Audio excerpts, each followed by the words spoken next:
thrice-daily Nuremberg rallies, Trump likes to remind his crowd who the real enemy is. Facts and the people who report them. Recently, I traveled to Russia, the world's cautionary tale since 1547, to see what life would be like in a utopian society where lamestream media bias doesn't exist. Donald Trump has encouraged his followers to join him in condemning the media. If I become president, oh, do they have problems. I'm yours! Traitor! I'm going to open up our libel laws. Leave! We can sue them and win lots of money.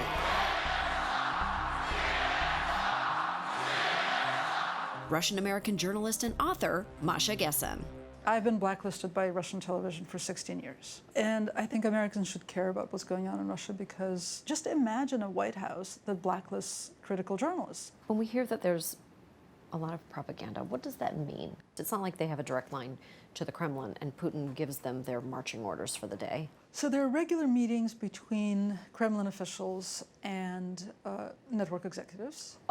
Weekly meetings. I was just kidding. Oh, no. Oh, no, that's real? That's real. Jesus, your country is as fucked up as our conspiracy theorists think our country is fucked up. And it gets fucked up-ier.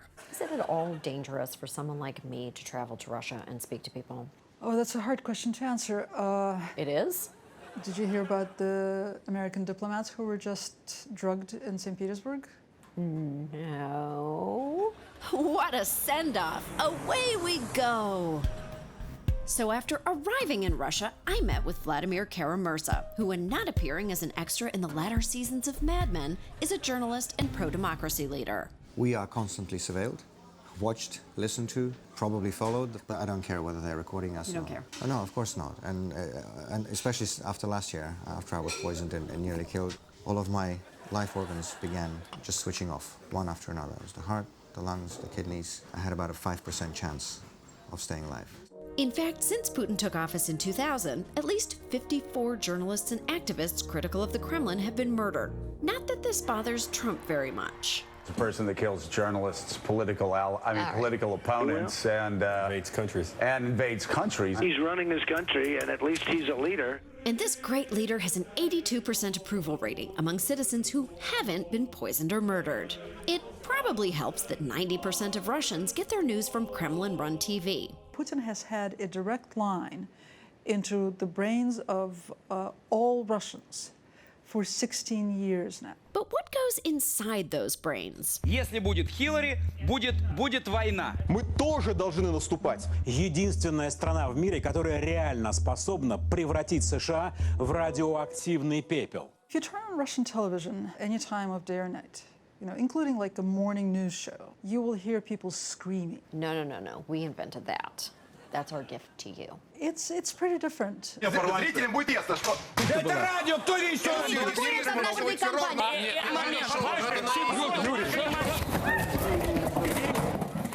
I have so much anxiety right now. Because it's their job to frighten you. Vladimir Solovyov is the host of Duel, one of the most popular news shows on Russian state television. Вы там ни часа не жили. Вы не жили при Сталине.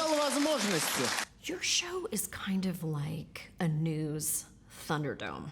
You have politicians, political figures yelling at each other. That's who they are. In a pit. Yes. With a live studio audience. Sure. And the audience votes on who they like the best. Your debates are so dull in comparison with our debates. You're calling us news pussies. Well, we're calling you an undeveloped country in terms of having great real debate. When we have political debate in Russia, we just put two bears on this stage. Exactly, because you have CNN deciding that, we think that Clinton has to win. I cannot believe that you have me defending CNN. That's the problem with the Americans. Hey, you're so lively. We're all the time. They want to be debated. Oh, this guy was good. You say that you have freedom of the press. We think you don't. Exactly. We think about yours the same way. Can I go on Russian television and call Putin a crotch-fondling slab of rancid meatloaf? Sure.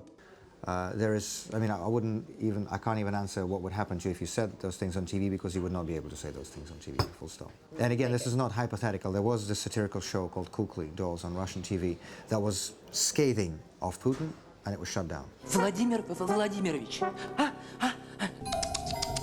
Russian Sesame Street is terrifying.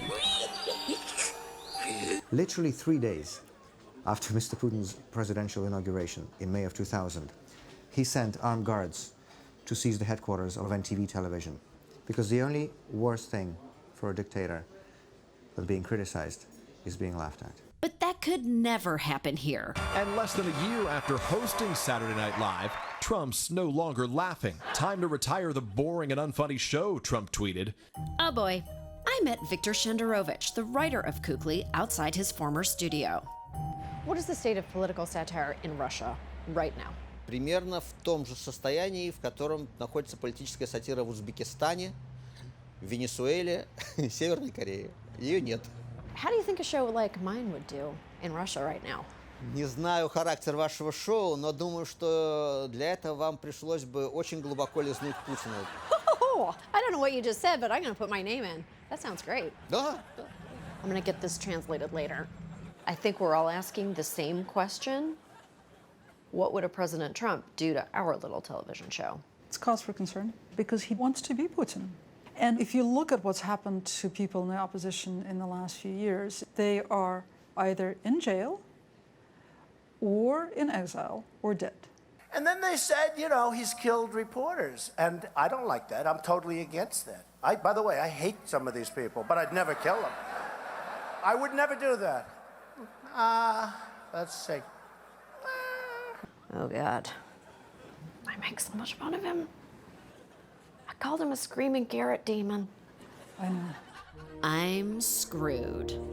We'll be right back.